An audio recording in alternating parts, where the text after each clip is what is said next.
અને હવે વાત કરીશું સંસદમાં મોદી ગર્જનાની।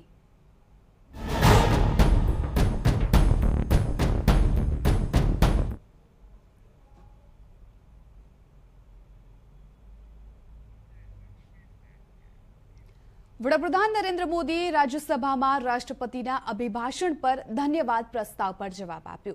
વડાપ્રધાન નરેન્દ્ર મોદીએ પોતાના ભાષણમાં કોંગ્રેસ પર આકરા પ્રહારો કર્યા। નરેન્દ્ર મોદીએ પરિવારવાદથી લઈને મોંઘવારીના મુદ્દા પર કોંગ્રેસને ઘેરી હતી।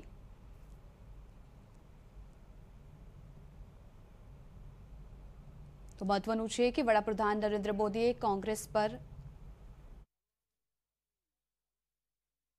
और उन्होंने ये कहा कि देश की उपलब्धियों को स्वीकारा जाए। श्रीमान मनोज झा जी ने राजनीतिक से अभिभाषण परे होना चाहिए, इसकी अच्छी सलाह भी दी। प्रसन्न आचार्य जी ने वीर बाल दिवस और नेताजी से जुड़े कामों के संबंध में भी विस्तार से सराहना की। डॉक्टर फौजिया खान जी ने संविधान की प्रतिष्ठा को लेकर विस्तार से चर्चा की। हर सदस्य ने अपने अनुभव के आधार पर, अपनी राजनीतिक सोच के आधार पर और राजनीतिक स्थिति के आधार पर अपनी बातें हमारे सामने रखी है। मैं सभी माननीय सदस्यों का इसके लिए हृदय से आभार भी व्यक्त करता हूं। 1980 में एमजीआर की सरकार को किसने डिसमिस किया था? आंध्र प्रदेश में किसने एनटीआर की सरकार को अस्थिर करने की कोशिश की थी? और वो भी जब वो बीमार थे। वो कौन सा दल है जिसने मुलायम सिंह जी यादव जी को सिर्फ इसलिए तंग किया था क्योंकि मुलायम सिंह जी केंद्र की बातों के साथ सहमत नहीं होते थे? कांग्रेस ने अपने नेताओं तक नहीं छोड़ा है। आंध्र प्रदेश में कांग्रेस सरकार अहम भूमिका निभाई।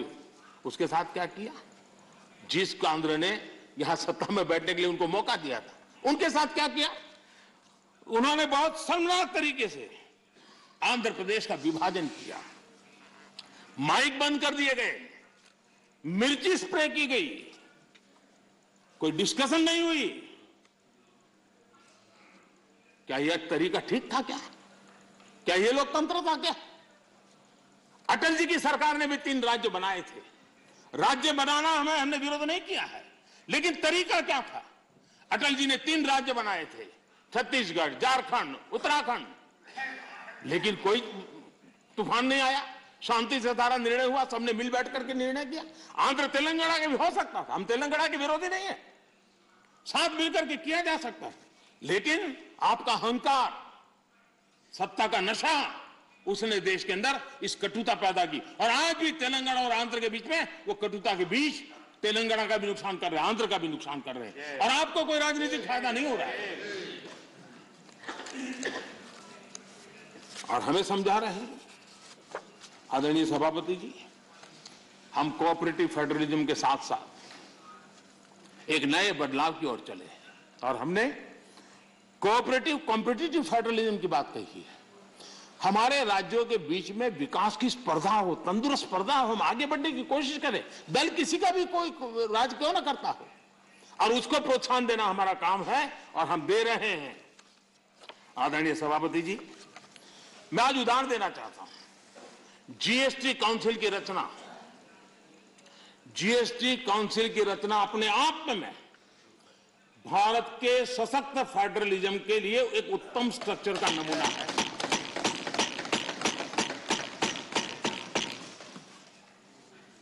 रेवेन्यू के अहम निर्णय जीएसटी काउंसिल में होते हैं और राज्यों के वित्त मंत्री और भारत के वित्त मंत्री सभी इक्वल टेबल पर बैठ करके निर्णय करते। कोई बड़ा नहीं, कोई छोटा नहीं, कोई आगे नहीं, कोई पीछे नहीं, सब साथ मिलकर के दे।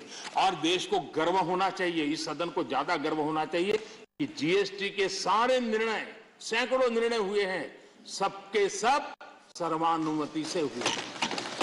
सभी राज्यों के वित्त मंत्री और भारत के वित्त मंत्री ने मिलकर के किए हैं। इससे बड़ा फेडरलिज्म का उत्तम स्वरूप क्या हो सकता है कौन इसका गौरव नहीं करेगा, लेकिन हम इसका भी गौरव नहीं करते हैं। आदरणीय सभापति जी, एक और उदाहरण मैं देना चाहता हूं फेडरलिज्म का। हमने देखा कि जैसे सामाजिक न्याय ये देश में बहुत अनिवार्य होता है, वरना देश आगे नहीं बढ़ता है, वैसे भी क्षेत्रीय न्याय भी उतना ही जरूरी होता है।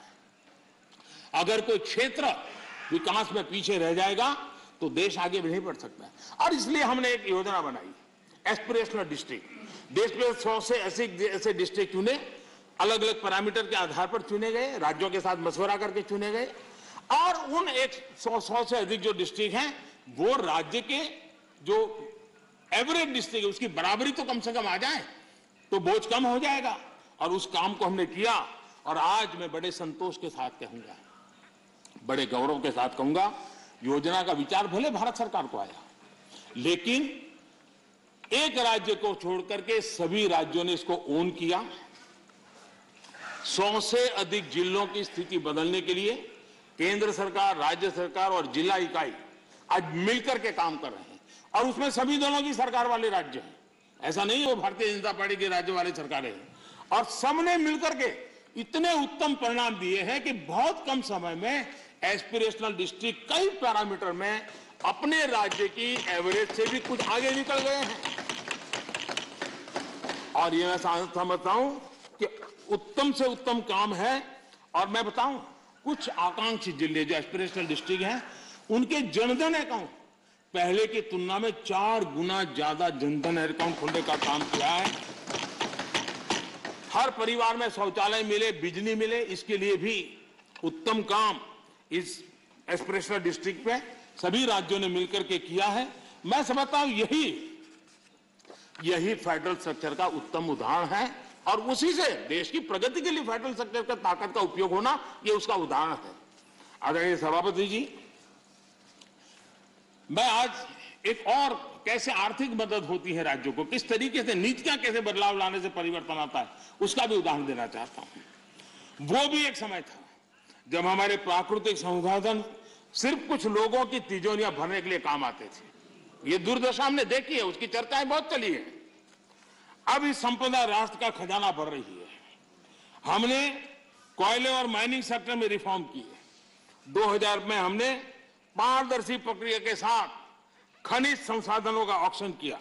हमने रिफॉर्म्स की प्रक्रिया को जारी रखा, जो जैसे वैध लाइसेंस की बिना चार्ज के ट्रांसफर, 50% प्रोड्यूसर्स की ओपन मार्केट में सेल्फ बिक्री, अर्ली ऑपरेशनलाइजेशन पर 50% रिबेट।